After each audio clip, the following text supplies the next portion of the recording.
Baik, untung pakai surat. Biasanya ada rambu-rambu. Kalau bertanya itu, jika itu masalah pribadi apa dosa pribadi, tidak boleh langsung terang-terangan. Untung pakai surat, segera dirobek supaya tidak dicari siapa yang punya surat. Dihapus itu, dihapus. Amanat, Anda pun tidak boleh tahu siapa orangnya. Bakar tuh. Jadi kalau ada, bisa saja, Buya ada seseorang, tidak usah ngomong, Buya saya pernah berzina, atau suami saya pernah berzina, atau istri, Allah, ini majelis rusak, nggak boleh. Dan kadang saking semangatnya untuk tobat, lupa ngomong begitu. Ini pernah kejadian, saya stop. Itu surat dihapus karena takut ketahuan. Tidak ada namanya, Bu. Baik, enggak, tapi ada namanya kita cari, nanti ada orang yang takut ada. Baik, insyaallah. Baik, ketahuilah bahwasanya kalau ada orang punya pasangan berzina, bisa jadi dia adalah memang kepeleset. Dia kepeleset. Jika hati masih kuat untuk mendidik dia, maka itu jauh lebih bagus daripada dilepas tanpa didikan. Sakit hati, iya sakit. Bagaimana tidak? Ada cinta, ada hati. Masya Allah. Makanya tentunya harus ada komitmen baru, ada perjanjian, ada kesepakatan baru. Maka mendidik jauh lebih bagus. Tentunya di saat memang ada tanda-tanda penyesalan dan seterusnya. Kalau seandainya pasangannya tidak ada tanda-tanda penyesalan, ya tidak perlu dilanjutkan. Itu namanya menyiksa diri. Apalagi dia terang-terang nggak mau terserah. Apalagi saling malah menyalahkan. Tapi kalau ada penyesalan, dia ketahuilah bahwasanya sambutlah kerinduannya untuk tobat. Makanya bantu dia untuk bertobat. Diterima lagi jika dia mampu. Ingat, kalau dia mampu itu apa? Bisa menyimpan itu marah. Itu bisa menyimpan sakit hatinya sampai kapanpun. Kalau tidak mampu, jangan. Lebih baik dicerai tanpa harus bercerita apapun. Tidak usah disebutkan sebabnya. Ada dua pilihan. Tentu yang utama prioritas adalah dia ditolong. Apapun itu dia adalah istri atau dia suaminya. Bapak anaknya itu ibu anak-anaknya. Mungkin kepleset dia. Itu jauh lebih bagus. Karena apa?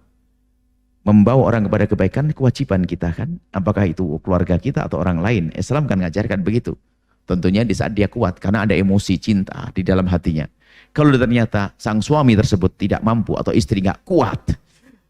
Khawatir keluar dalam marahnya emosinya. Maka berpisah dengan cara pisah begitu saja. Yang baik-baik. Tanpa ada permusuhan. Tanpa ada caci maki. Tanpa ada menyebut kejelekannya. Gak usah cerita pada anak, tahu enggak kamu kenapa ibumu saya tinggal? Karena ibumu begini. Wah, ini kurang ajar, bapaknya ngerusak anaknya. Dia tidak sadar bapaknya ngerusak anaknya. Termasuk ini adalah nasihat untuk orang-orang berpisah. Orang berpisah, ingat, wahai istri yang ditinggal oleh suami. Suami, ini ada pendidikan baru lagi. Ajari anakmu untuk bisa menghormati ayahnya. Kalau engkau telah mengajari dia bermusuhan dengan ayahnya, berarti engkau telah mendidik anak yang durhaka pada ayahnya. Mungkin wanita berkata, tapi ayahnya Masya Allah. Kurang ajar ini. Biarpun seperti itu. Tapi tetap harus kita tanamkan bahwasanya ada penghargaan. Sama sebaliknya. Broken home itu karena terjadinya perceraian yang tidak syar'i. Tidak sesuai dengan petunjuk syariat. Bermusuhan. Broken home. Sementara dalam Islam itu berpisah.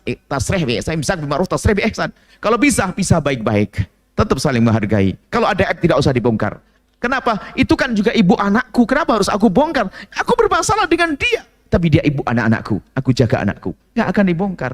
Perpisahan yang baik. Jadi sadar bahwa untuk pada sadar komitmen baru mungkin dia tobat. Tapi harus diberi pemahaman dong. Semakin tampak dekat kepada Allah. Kalau tidak mampu, cukup cerai saja.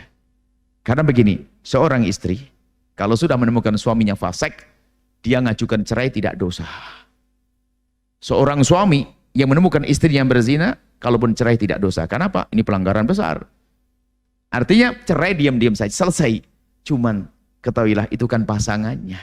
Bahkan mungkin dulu ada cinta, ada kesepakatan yang baik. Maka tetap diutamakan adalah dididik sampai maksimal.